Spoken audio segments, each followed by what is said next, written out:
Welcome everyone. Today I am joined by a very special guest, Aaron Petty, who is a master of Hatha Yoga and Yin Yoga, in my opinion. I don't know about master. I'm going to call you a master of Hatha Yoga, Yin Yoga, Yogic Philosophy. And I mean, you're not only a yoga teacher, but a yoga therapist and owner of OmSom Studio in Berwick with your partner Paige. Mm-hmm. And not only do you run weekly classes, a full schedule, but trainings, regular throughout the year. How many trainings would you say you run? We do the 200 hour twice a year, we do the 300 hour once a year, and then I scatter little bits and pieces around. In between. Yeah. We call them in-betweeners. In-betweeners. Yeah. Nice. Well, welcome. It's such a such a gift to have you. Nice to be able to chat to you. Yeah. And for context, we met actually years ago. So long ago on a retreat where I was catering and you were the yoga teacher, and I was not into any of this stuff yet. And I remember, or maybe slightly beginning an interest. I feel like you had just done your 200 hour. Maybe. But I remember a lot of what you said. I was like, I don't understand any of it, but I love how passionate this guy is. Love it. So it's really nice to be able to connect in this way now. Yeah, for sure. There are so many places that we could begin, but of course, this podcast centers around meditation. So it's a nice place to start. So cool. I would love for you to describe your personal relationship to meditation. Okay. Yeah. Cool. It's a great place to start. I think so many people see yoga not as meditation, but for me, like, yoga has always been meditation.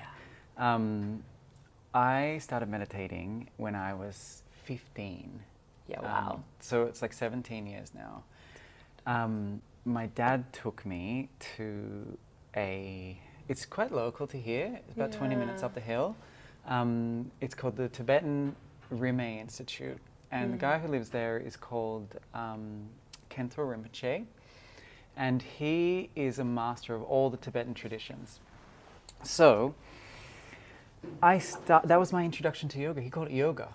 Right. He called it Tibetan yoga. And we never did any asanas. I had no idea about asanas. All I knew was Om Mani Padme Hum, listen to the singing bowl. And so meditation's been part of my life for a long time. Yeah. And it's always been the central pillar of my yoga practice. Yeah. The way I've always approached yoga is asana creates the conditions for meditation to arise, right?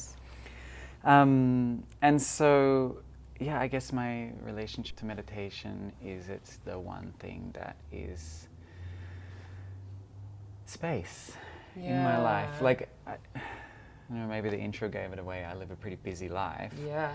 I'm always teaching or doing admin or supporting people, driving to and from the studio. But I think if there's one thing meditation can give me, it's that opportunity to pause as a habit. Yeah. And then on top of that, like a technique to know yourself beyond all the things that we misidentify ourselves as. Yeah. It can be so confusing in this world to like, there's so much pressure on self-identity. Yeah. And like showing how we show up in the world, the outward perception that we're trying to refine so that people see us in the way we want them to see us. And I think that meditation allows us to relieve that pressure a little bit and to like recognize ourselves as our essence, beyond the personality structure, beyond the body, beyond the circumstances and the relationships, to actually like cultivate that relationship with yourself. The way that I often describe it to people who come to my weekly class is that it's a relationship, and like if you're starting a new relationship, what do you have to do? You go on a date. You got to show up to the date. You first. show up to the date. You say, okay, what do you like to eat? What do you like to drink? Okay, let's get this for you. What do you like to do in your spare time? You know, like what kind of person are you? And I think for me, it's like dating yourself. Yeah. You know, it's so beautiful. Yeah. You get to like sit and be like, all right, well, who am I? And what do I like? What do I want? Exactly. Yeah. And over time, you get to develop that relationship to yourself. The other thing I like to add is that so many people will say, no, I don't need meditation because I have running, I have boxing, Surfing, I have knitting, yeah. like insert any hobby here. But what happens like when you have arthritis and you can't knit anymore, Yeah. or you break your legs and you can't run anymore? Yeah. It's just like, okay, all of a sudden there's all this despair. How do you I can't do this find- thing that drops me in. Yeah. And it's like meditation then allows us to access that like flow state or that state of ease in the mind with no external influence. Yeah. You sit in stillness and you can find ease. Yeah. It doesn't matter where you are. And as much as it's a practice and like a relationship that you develop, once you develop that skill, you're unshakable, right? Yeah. Yeah. So yeah, I think that's the two for me. It's like the relationship to yourself and that you can find joy anywhere. Incredible. Yeah. Yeah. Two beautiful gifts of such a simple practice. So simple, right? So simple. Yeah. I'd love for you to elaborate on what you mean by a technique to know the self, because I feel like that is a key element of where meditation leads us. But it's like, how? What are the mechanics of something so simple, sitting, turning inward, to have such a grand, realization or revelation? In yoga, you've heard of like the panchakoshas, right? The 5 bodies. Yes. Physical, mental, yes, energetic, yes, emotional, feeling, and then bliss. Which in this podcast we have touched on in a podcast called The Inward Journey. Okay, perfect. So we've got the koshas now. Now, what they say is that in any yoga practitioner's journey, we go through a process of the deha bhava. Deha is the body, like that specific kosha, and the bhava is the feeling of that kosha. And so then the system is knowing yourself physically, physical sensations, knowing yourself mentally, mental patterns, memories, those kinds of things, knowing yourself energetically, a little bit more subtle, knowing yourself as feeling, emotion, and then recognizing I'm none of those things. All of those things are not permanent. But what's the one permanent thing? Your awareness. Yeah, your awareness. Your awareness of those things. And so it's like I recognize that my body is always changing. I recognize my mind is always changing. Feelings are always changing. But there's one thing that's always consistent. And in yoga we call that swa, self. Yes. And so it's so methodical. Yeah. Meditation is so methodical because it allows us to recognize through observation what we're not. Yes. And we use that 5-body system, for the neti-neti, not this, not that. Yes. It's an incredible system. And what I find super interesting is the concept of being self-realized, but it doesn't matter who you are, where you come from, what gender, what age, that ultimate realization is the same. Yeah. Yeah. And the pathway kind of just works by virtue of being a human. Yeah, exactly. Which is really cool. It's like you have instant access to enlightenment on birth. Yeah. Yeah. We always talk about like how samadhi and a baby are the same. Yeah. That it's like a baby doesn't know their name. They don't know they have a body. They don't even realize they have hands. Yeah, they're just aware. And they don't know they're aware. Yeah, they're just there. And so then we're all born in samadhi. Yeah. We're all born in the deepest state of meditation, and then we unlearn that state through our conditioning and through our life. And our parents teach us, your name is Ashen, your name is Aaron, you have this body, it's your body, that one's mine. And it's like we slowly fall out of that, and so then meditation is like, it's returning to our natural state. Yeah. And you're 100% right that it's like we all have that as a birthright. Yeah. Yeah. I want to speak about yoga then. And obviously it's no secret that you love yoga. You've basically dedicated your whole life to it. You're always speaking about it. I'm going to keep the question really broad. What is yoga? Oh, God. Yeah. Okay. There's so many ways I know we could speak about it. Okay, so I do this thing every year. I try to define it. I love and that. Every year it's different. Yeah. So here's my take for this year. Awesome. 4 things. 1, 2, 3, 4. Number 1, state of awareness that we just spoke about. Yes. Yoga is a state of awareness, meaning you, as everything you think you are, is united with who you actually are. Yeah, Purusha, Prakriti. Purusha is your consciousness, and Yes. Prakriti is anything that's been created. Amazing. When we use Sanskrit, love it. Yeah. We'll define it so everyone comes with us. Yeah, exactly. It's like it's all in those definitions. Yes. So that's number 1. If we understand yoga as a state of awareness where we are deeply relating with, in union with, or relationship with the self. Number 2, system of practices that allows us to have the experience. Yes. Yeah, Yes. it's the methodology. Yes. Everything that you do on your mat, Yes. including when you sit on your meditation cushion and you Yeah. do your pranayama, or you do your kriyas, or you do your mantras. All of those are contained within that system as well. So 1, it's the awareness. 2, it's the system that gets you there. Yeah. 3, I say it's a history. Yeah. Yeah, it's a practice that has evolved through thousands of years Yeah. of people doing exactly the same thing, Passed down. sitting with themselves. Yeah. And historically, that definition has changed. And if you look through all the different ancient texts, the definition is just slightly different in all the different places. The techniques have changed. Yeah. They've evolved. They've shifted. And then we're at this very special point in yoga history where we have access to all of the teachings, all of the texts, all of the techniques, but we need to be able to then sort out what ones are going to be beneficial for us. Yeah.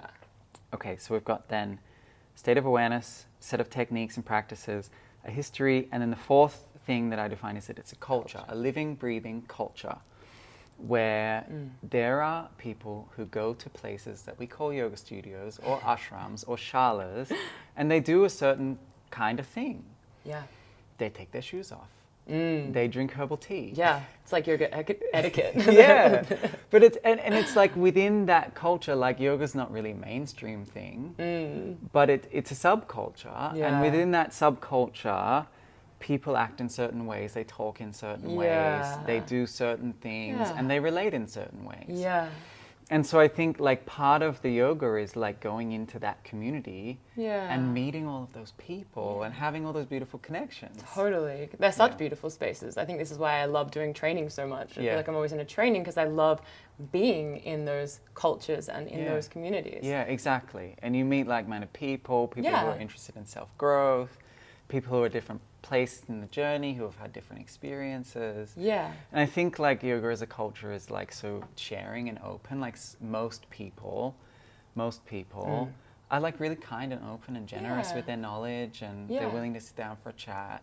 Totally. Yeah. And I love that explanation. I really feel like it helps paint the overlap between yoga and meditation, because both your answers basically add to each other into like what yoga and meditation are synonymously. Yeah, and that's the thing. It's like if we get really in on the semantics of it, yoga is meditation and Hatha Yoga is techniques. Yes. But we just call everything yoga. Yeah. But actually everything it's Hatha Yoga. Yeah. It's the techniques that we do. This is great because we're sliding straight into what I want to speak about, which is Hatha Yoga. So now we can get a little more specific, right? Because your whole studio centers around Hatha Yoga. It's what you love, it's what you practice, it's what you share. Yeah. And so I'd love to hear you speak to it, whether you want to, speak to it, the definition, or describe it in, the way it feels. Okay, cool. So the way I look at it is like all practice, like if you roll out a yoga mat and you do something, you're doing Hatha Yoga. Yeah. Like from a definition perspective. And so I always really I struggled with what do I call my yoga? Yeah. Like, am I teaching vinyasa? Am I teaching Yin Yoga? Am I teaching what kind of style? Should I make up my own yoga, like a lot of people do? Yeah. Brand it. Give it a name. Petty yoga. And it just came back to Hatha Yoga. Like it's all Hatha Yoga. Yeah. What I'm teaching is techniques that help us to arrive at meditation. Yeah. And we call that Hatha Yoga. Yeah. So then we can look at Hatha Yoga as like a style. Yeah. And Hatha Yoga then is that we include everything in our yoga practice. That ultimately what we do on our mat leads us towards meditation. And we use the ancient system, the way that it was traditionally taught, which is asana. Wow, it's actually Shatkriya. Okay, yeah. Shatkriya's, like you do the cleansing exercises, Yeah, you do the asanas, you do the mudras, Yes. you do the pranayama, and then you do the dhyana, the meditation. Yeah. And so the way that I like to teach is that we don't just do 100 different poses in a class. Yeah. We'll hold the poses for 5 breaths at least. Yeah. And there might be a portion of the class where we're moving through Surya Namaskar where there's breath and movement happening, but ultimately we're holding. Yeah. And then we sequence in a very specific way where we start with a warm-up, and then we're standing, and then we're sitting, and then we're in Shavasana, and then we sit up for meditation. Yeah. The reason why we teach it in that way is because Hatha Yoga, like in the ancient world, has some incredible practice manuals. Yeah. Like so many of us are familiar with the Yoga Sutra. Yes. The Yoga Sutra doesn't tell us anything about yoga. Yeah. It just tells us about our mind and meditation. Totally. But if you look at some of the other yoga texts, and like there's thousands of different texts out there, but if you look at the Hatha Yoga text specifically, like the Yoga Sutra was written in like 500 in our common era, so like 1500 years ago. Hatha Yoga Pradipika was written in 1500, so it's like 1,000 years later. And they say, here are the asanas you can do. Here are the different breathing exercises you can do. Here are the mudras you can do. Here are the cleansing exercises you can do. And it's all laid out very specific. Like it looks like ChatGPT wrote it. It's very structured. It's very like the descriptions are very specific. Yeah. And it's very practical. The Yoga Sutra, I find, is not so practical for us. No, it's hard to understand alone. You need, well, it's much easier to have an interpretation there or someone, a teacher. Yeah. And even though there's a system in the Yoga Sutra, like it doesn't really give you a lot of exercises to do on your mat. Yeah. Whereas Hatha Yoga, there are so many different exercises. Yeah. So like most of our asana practice, it all comes from Hatha Yoga. Yeah. I'm exploring at the moment like the 32 Yes. asanas which are written in those texts. And then you can kind of watch the progression throughout the history of like how asanas started to evolve. Yeah. And like it's only in the last 100 years that we had Surya Namaskar, sun salutations, and we had warrior 2 poses, and we had downward facing dog. They're very new. Yeah, wow. But like Hatha Yoga says, like yes, there's these asanas, but there's also like these mudras, and not just like the hand mudras that we're all familiar with, like the classic Jnana mudra. Yeah. But there's also like mudras that you do with your full body. Yes. There's the bandhas, where you're scooping the belly up and holding the breath. Like There's gestures to feel as opposed to like poses to perform. Like It's like, and that's the distinction between asana and mudra. Yes. Asana means you take your seat, or if you're doing a physical posture, like your mind takes its seat in your body. Yes. But mudra, you break down the word, mud means like bliss, mudita is the word, and dra is to draw forth or to draw from within. Oh, that's really beautiful, Evan. Yeah. So a mudra, for example, like Mahamudra looks very similar to head to knee pose, Janu Shirshasana. But in Mahamudra, there's a breath retention. There's a bandha, there's a straight spine. Yeah, wow. But the orientation is not let's be aware of our physical body, but let's be aware of the subtle internal space. Yes. And so it really gives us Hatha Yoga this bridge and techniques to take us from the physical into the subtle. Yeah. And it's methodological.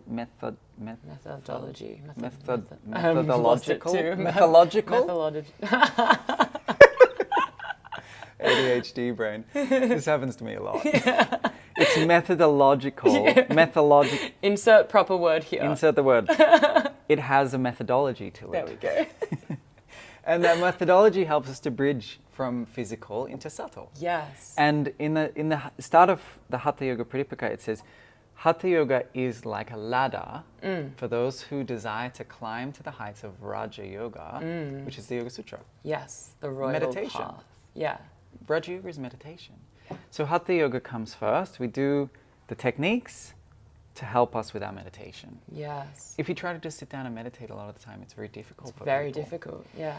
And like the people that come to see me for yoga therapy, a lot of what we do is meditation focused, but they can't just sit down and meditate. And so we figure out what kinds of asanas, what kinds of techniques do you need to help regulate your nervous system, settle yourself, sit comfortably, then we can start to meditate. Yeah, to sit down can be a really jarring experience if there's nothing to prepare you for that experience. Yeah, and I think a lot of people, like, sitting still is overwhelming. Nightmare. So many people are like, I feel anxious when I meditate, and it's like, no, you always feel anxious. Meditation just shows that to you. Yes, it's revealing. So let's work on the anxiety, and we can use Hatha Yoga for that. Yes. And then when you sit, there'll be more space for that sitting.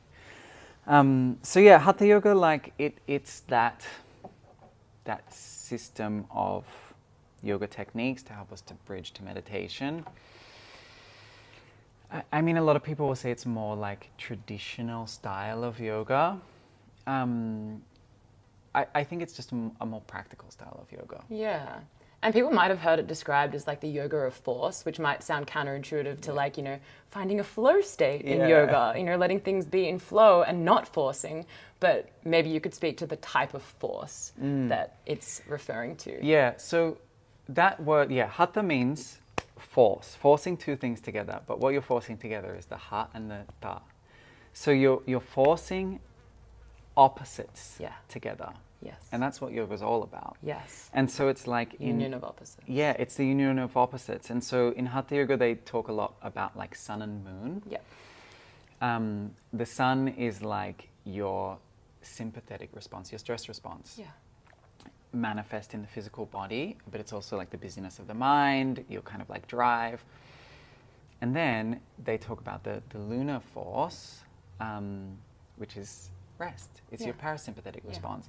It's forcing those two things together. Yes, yes. Then from the pranic level, it's like you have pran vayu, which is the internalizing movement of energy, or the upward draft.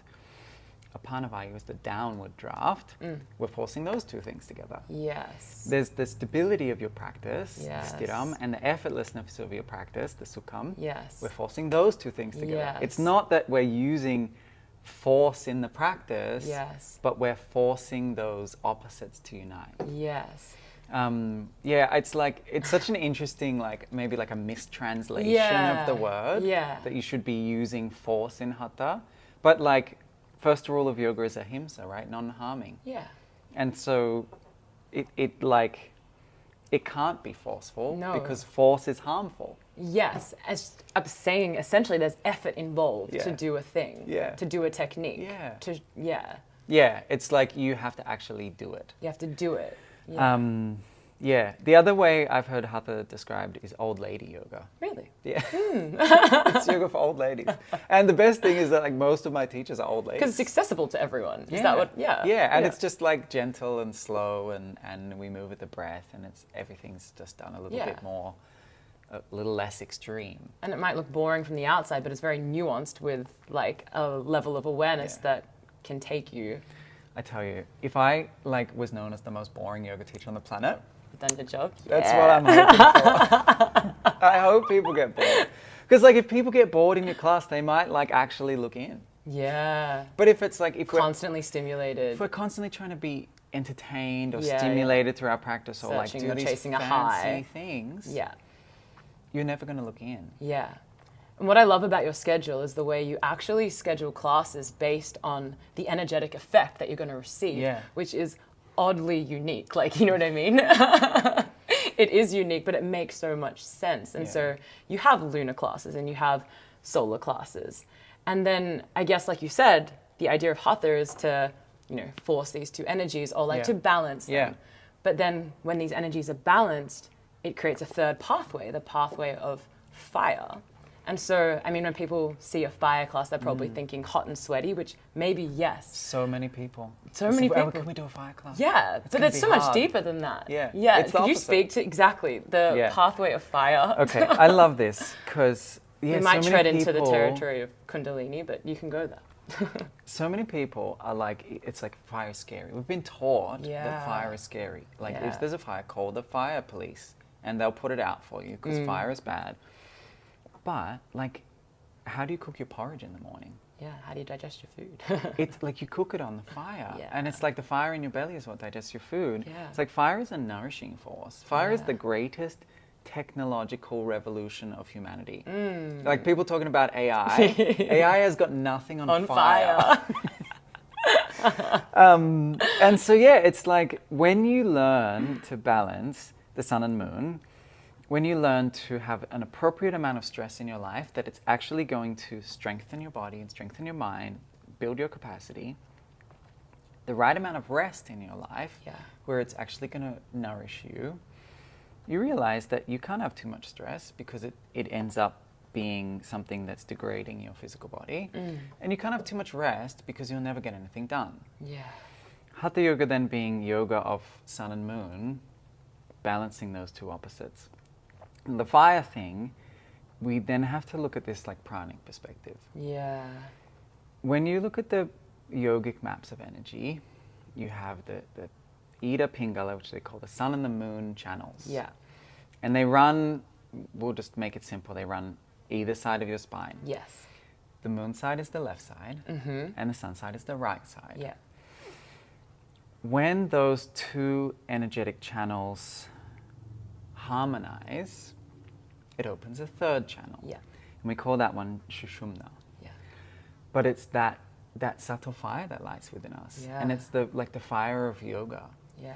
The fire that illuminates the darkness. Yeah. And it's like, what's the darkness? It's your ignorance. It's like you in the world thinking that you are you in the world. Yeah. When the central channel opens, due to the balancing of those energies in the individual, it gives us a pathway that leads us to the infinite. And we call that the fire channel. Yeah. And Also so transformation. yeah, it's like that is, you're right, that is transformation. Yes. Because you see yourself as the inner witness. Yeah. And you have a pathway that leads you into consciousness. Yes. Which is that self-realization we spoke about at the very beginning. Yeah. Through the pathway of fire. Yeah. By balancing solar and lunar. Exactly. Yes. And so it's like, it's not this scary fire that's burning and it's not falling in a puddle of sweat after your yoga class, but it's, I can sit in a way that is steady and effortless. Yes. I'm not stressed and I'm not sleepy. Yeah. It's like I'm not wired and I'm looking around the room, but I'm not dozing off. I'm calm, but I'm alert. Yeah, there's a wakefulness. Yeah. Yeah. And within that, it illuminates the darkness. Yeah. It lights something up inside of us that we were unaware of before. And in that way, there's a transformation. There has to be a transformation that takes place. I love what you're saying. It reminds me of a quote by Muji. It's like, step into the fire of self-discovery. It cannot burn you. It can only burn away what you are not, which is what you spoke about, saying, you know, you're not all these things. What is left is awareness, which is the self. Yeah, Yeah, exactly. which is super beautiful. Yeah, I love that. Okay, you ready for a big question? All right. Yep. What is the mind? Okay. Mind. We say it's 4 things. Okay. We love lists in yoga. Yeah. Yoga and their Maps lists. and lists, yeah. So they say 4 things. So your waking state in yoga, we define it as 10 plus 1. 5 senses. Yes. So your eyes, your ears, your nose, your tongue, and your skin. Yep. 5 actions. Yep. Your organ of excretion, your bum. Yeah. Your genitals for procreation, your feet for walking, your hands for grasping, and your voice box for speaking. Those are the 10 things that we engage with in the waking state. Yes. If you're walking, you're walking. If you're using your hands, you're using your hands. Yeah. If you're using your eyes, you're using your eyes. And then we have number 11, which is the screen that all those things play on. Yeah. Yeah, there's something inside your head Yeah. that all those things are plugged into. Mm-hmm. And so when you wake up in the morning, you have these 10 things playing at once, and then you have a mind which is choosing which one to focus on. Yeah, okay. So that's the first layer of mind. We call it antar karana, the internal sense organ. And so there's a sense organ which is inside of us. Everything plugs into that. It's our organ of perception. Yeah. That screen that everything plays out on, and we could even do an exercise right now. Like if you close down your eyes and I said, picture a ripe, juicy mango, mid-season, not too hard, not too soft, bright yellow, perfect shape. Like you can see it in your mind. That is the screen of the mind. We call it manas. Yes. And so not only is it then your sense experience, but it's all of your past experiences that could potentially be projected onto it. Yes. It's also then the voice that says, Yes. this is a table and this is a cup, and it labels things.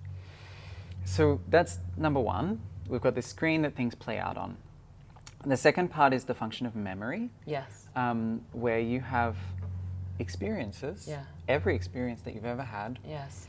gets stored somewhere It leaves an impression. in your body, Yeah. and it leaves an impression, right? And so then we have all of our past experiences, and at any moment we can bring that past experience back into the field of the mind and replay it on the screen. Yes. And then this is like your dream state, right? Your dreams are past experiences that you've had being projected onto a mind that's not aware of the senses. Yes. The senses get shut off when you're dreaming. So you've got this memory function. We call it the chitta. Yeah. The third one is we could call it your ego. Anything that comes after the thought, I am. Yes. Aham. Yes. And so it's all of the labels that you give yourself. Yes.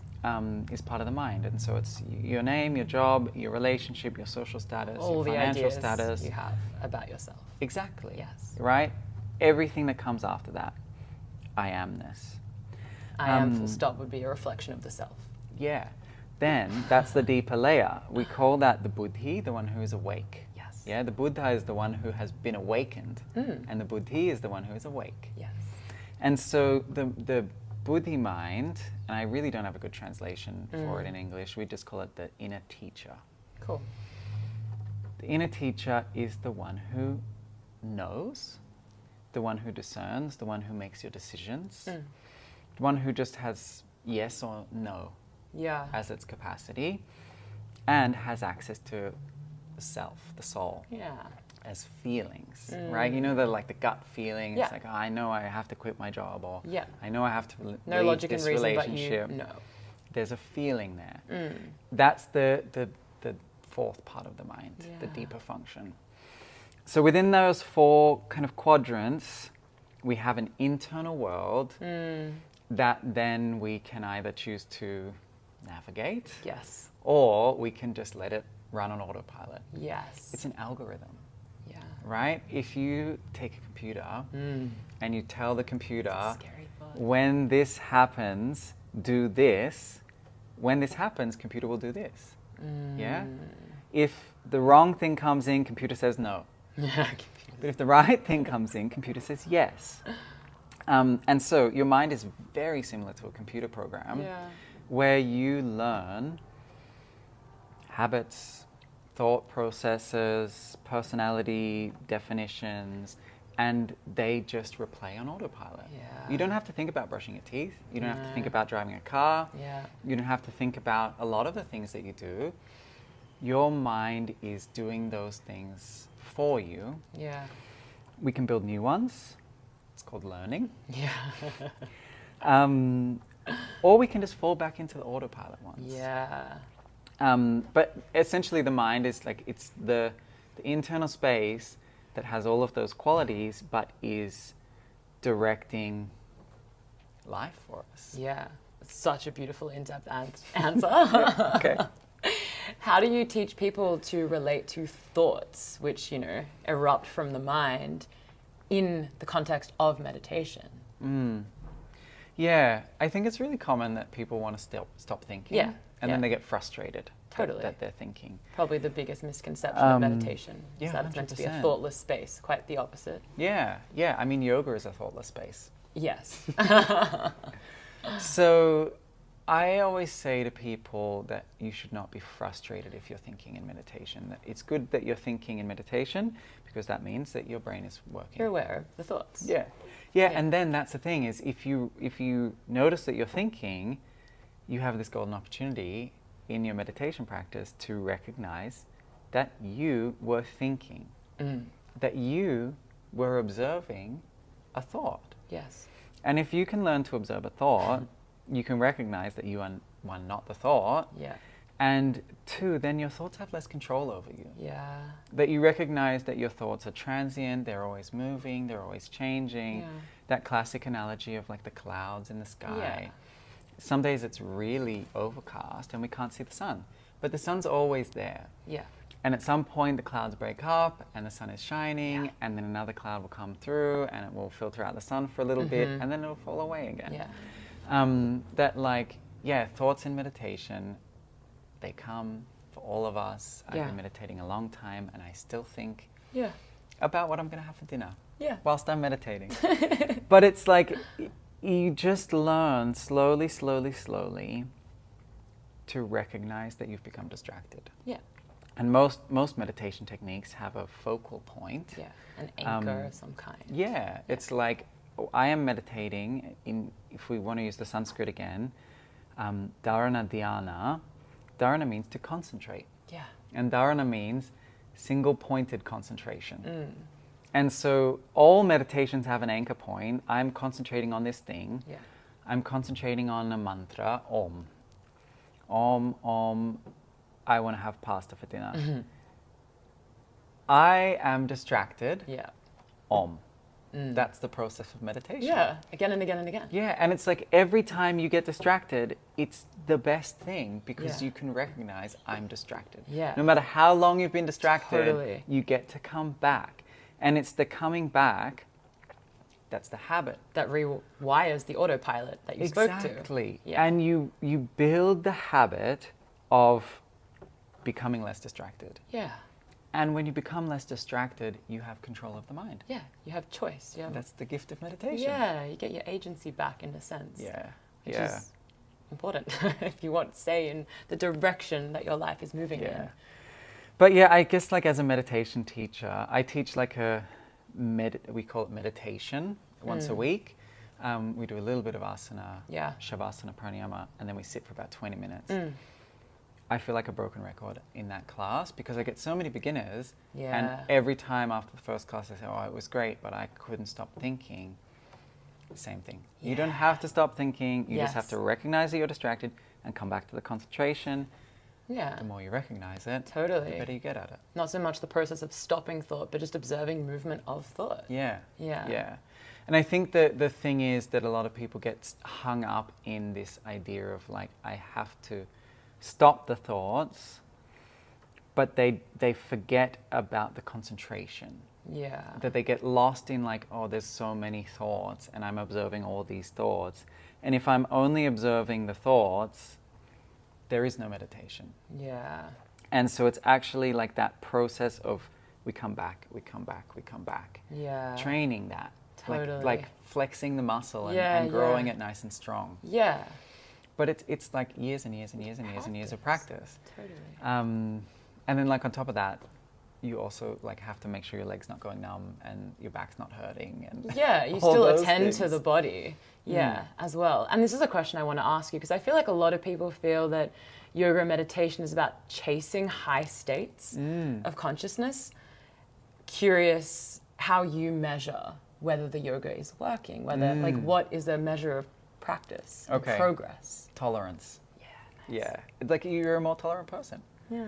You can have something happen, someone cuts you off in traffic, Yeah. and it's okay. Yeah. Less reactivity. Yeah, I think and- that's how you know your yoga's working. Yeah. It's like, and I always give like a framework for how I pick teachers. Are they old? Yeah. are they happy? Are they healthy? And are they kind? Yeah. Right? And if I see a yoga teacher who's been practicing for 50 years, 60 years Walking plus, the walk. they're still healthy, they're still happy, and they're so kind, like that's the measure of a good teacher. Yeah. That's the measure of a person whose yoga works for them. Yeah. And I think those are the people we should seek out. Yeah. Like we should seek out those people. And a lot of the time, like they're the boring people. You know, it's like the little old lady and she's like, yeah, I love my husband and I teach, you know, a couple of yoga classes a week and then I go into my garden. It's like, she's not sitting there in Padmasana with her eyes rolling back and, you know, communing with angels. They're just happy people. Yeah. And it's like, I think that,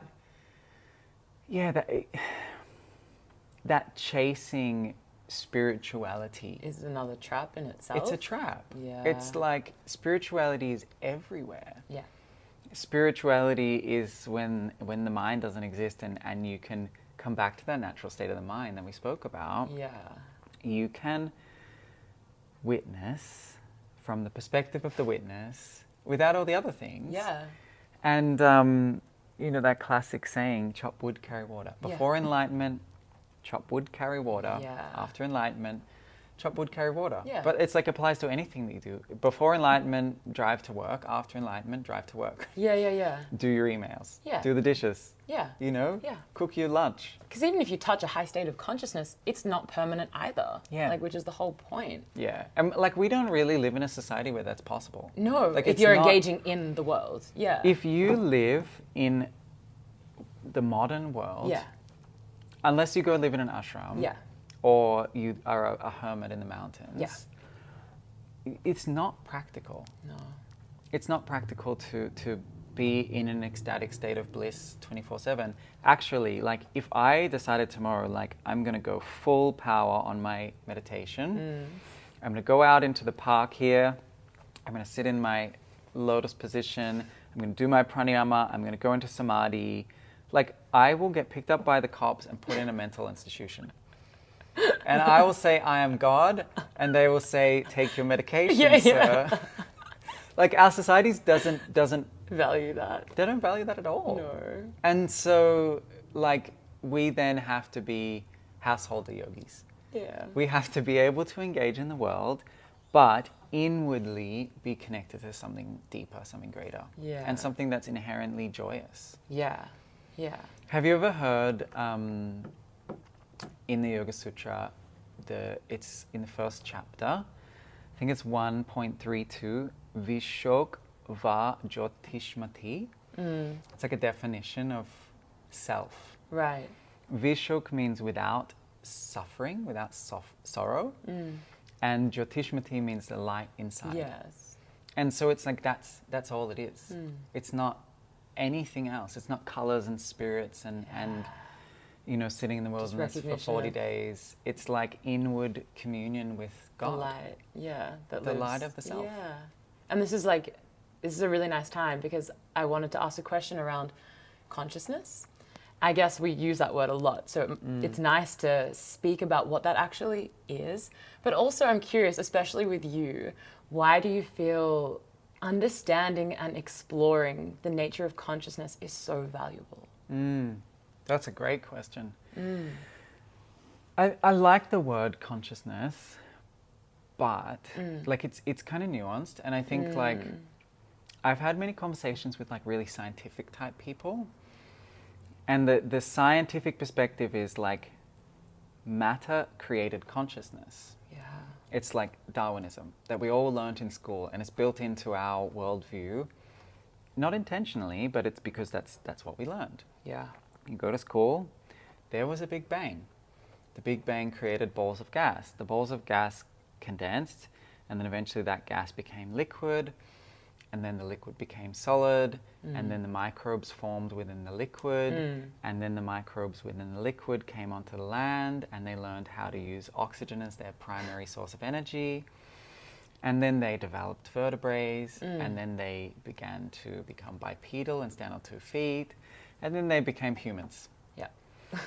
And so in that worldview, if we look at Darwinism as a worldview, which most of Western society holds that as their foundational philosophy, Darwinism is a theory. Yeah. There's no real concrete evidence for it.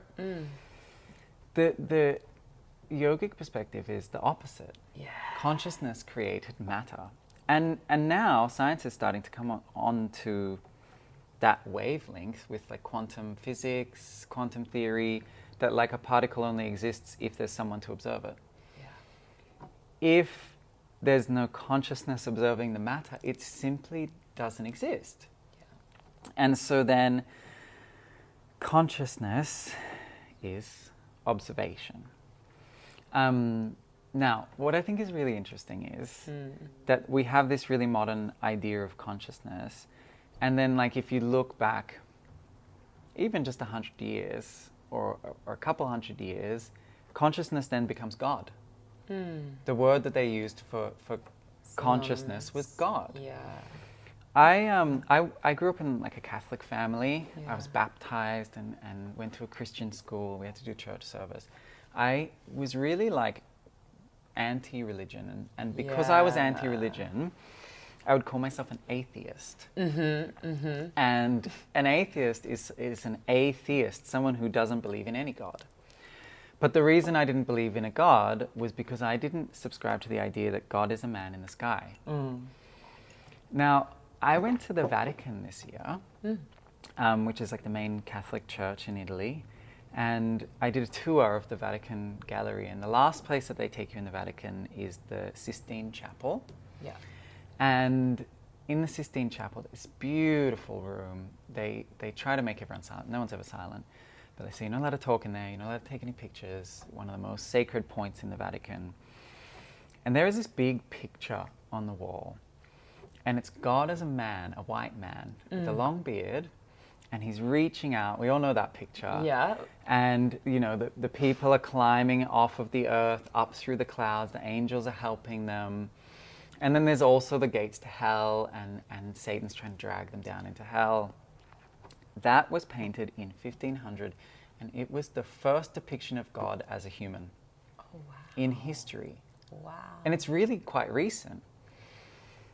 Then if you look at, and that's what we're fed as, like, God is a man in the sky that's watching you and testing you and judging you. But if you look back pre that painting, God was an inward connection. You know, Jesus went to the desert for 40 days and 40 nights and he sat with God. Moses went to the mountain and he sat with God. Pre-New Testament, God was a burning bush. Yeah. God was a stormy cloud. God was like a force of nature. Yeah. And in all of those accounts, it was like they sat with God, meaning they sat with self, or they sat with consciousness. So I think, this like word consciousness, it becomes quite a nuanced thing, and we look at it as like something that's tangible, but I think actually it's something very subtle. Yeah. That like from our yogic perspective, we would say each of us has we would call it a special purusha, your individuated consciousness, that it has to be fragmented in order for us to have an individual experience of the world.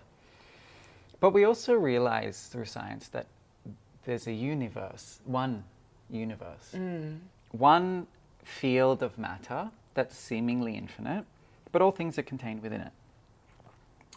But then if you look at a cellular level, 99.99% nothing, 1% vibration. So consciousness is the inherent quality of the universe within all of us. Yes. That is the power of observation. We can have an experience. Yes. We each then maybe have an individuated consciousness, but we could then also say that that's a fragment of one unified consciousness, one unified whole.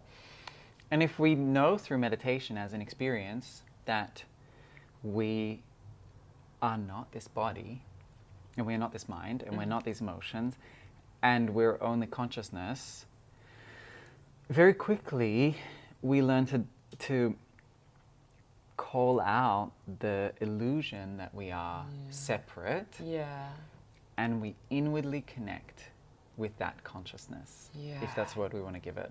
And we realize that that consciousness is the same within all people, all beings, all creatures. And that's the unifying force of Exactly. realizing. Exactly. And it's like that's the kingdom of heaven within, to go with that Christian analogy. It's like God was never a man in the sky. God was the awareness that sits inside your heart. Yes. And so it's like we have all these beautiful practices, and going back to maybe, I don't even remember what the question was, but going back to maybe my first point, which was like my, the purpose of consciousness is that so many people have turned away from religion. Yeah. Because for a lot of us, myself included, religion was just a set of rules to please the people who were in power and be good people.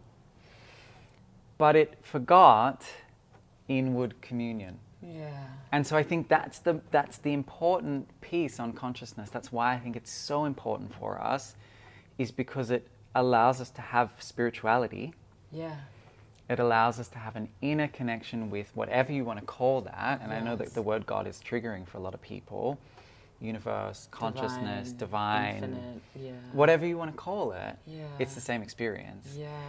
And like turning toward consciousness, turning the mind back towards its source, mind then becomes clear, like a mirror, and reflects consciousness back to itself. In yoga they say tada drashtuhu swarupe vashtanam.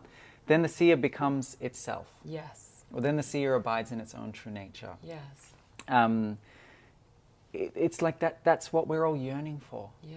We don't have religion anymore. I mean, a lot of people do have religion. Shout out to the religious people out there, because sometimes I'm jealous. But a lot of us, we don't have religion anymore, but it's wired into us. Connection with the divine. Yeah. And we need it. It's like without that, we feel so lost. Yeah. It's Life like lacks meaning. Money is God. Purpose. Relationships are God. It's just like I could just go and try and find something to give my life meaning. Yeah. But it's like that connection with your source. That's meaning. Yeah. That's what gives us our power. That's what gives us our love. Yeah. So nice. I know you forgot the question, but you answered it perfectly. It's, it explains perfectly why there is such value in understanding the nature of consciousness. Yeah. Yeah, that's it. That's the value. Yeah. It's like you get incredible value. That beautiful inward connection to something that I think is missing in our world. Yeah. That was amazing. I loved that whole answer. Cool. A final question. I actually think it's a nice place to lead into Yin Yoga. I know you have a passion for Yin Yoga. And Yin is a hybrid of, traditional Hatha mixed with traditional Chinese medicine. And, it has the flavor of Taoism. I'd love you to speak a little bit on Taoism and like how you feel that philosophy complements yoga so beautifully. Yeah, okay. Yeah. Have you ever seen a map of the Himalayas? Nothing springs forth, but I have an idea. Geography. Himalayas, India, China. Okay. And then there's just an old trade route where people would take tea from China to India, or they would take spices from India to China. And there's also then like the Silk Road that goes down the bottom side of the subcontinent, goes down to South India, Sri Lanka. And so you've got all of these merchants that are not only selling silk and spices and tea and all the necessities of life, and allowing different geographical areas to have the supplies that they need. Some of those climates are really harsh.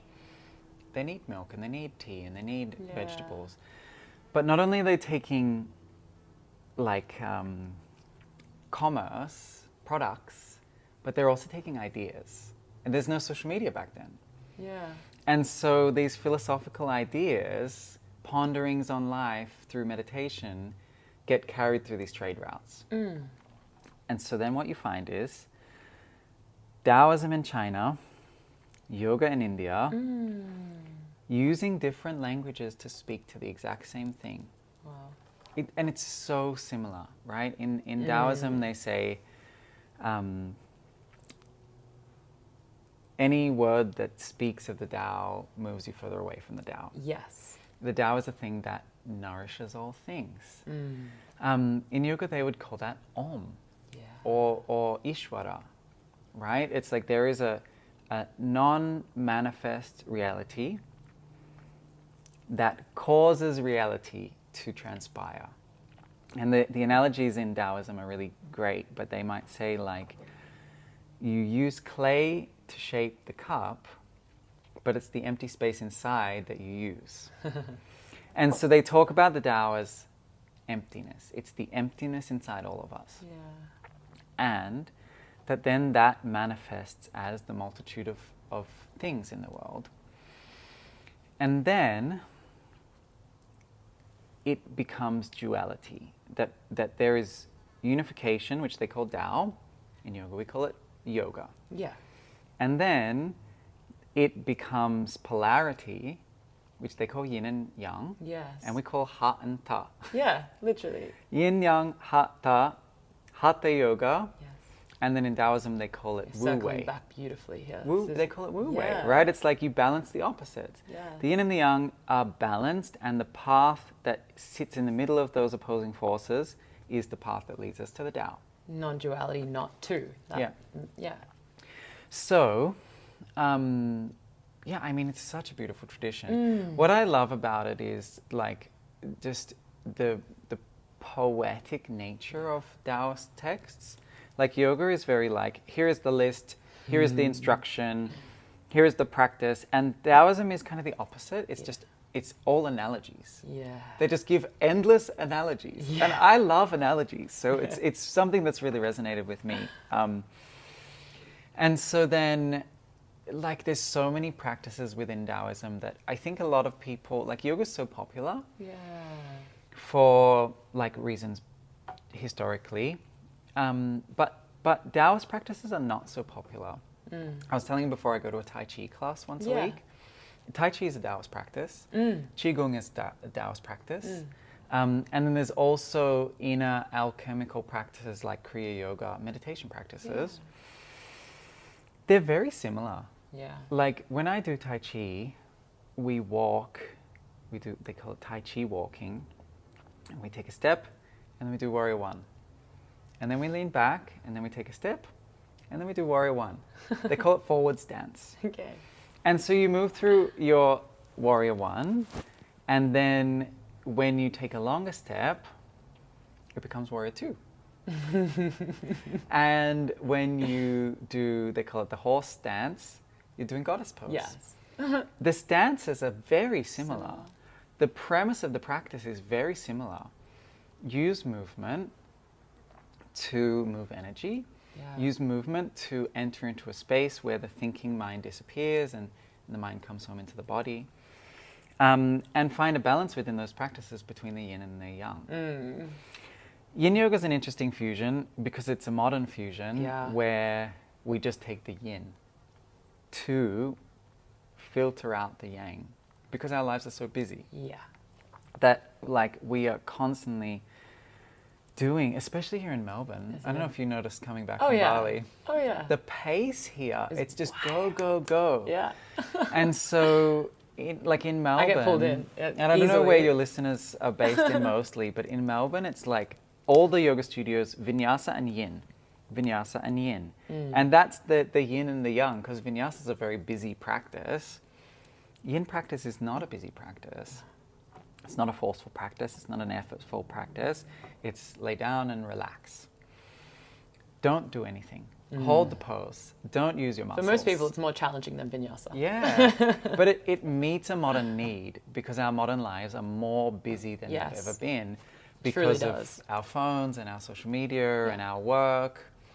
Like, how many points in history did people have to work 9 to 5 days a week as a minimum? Plus overtime, plus weekends if it's a bit. Everything else. Our lives are so full.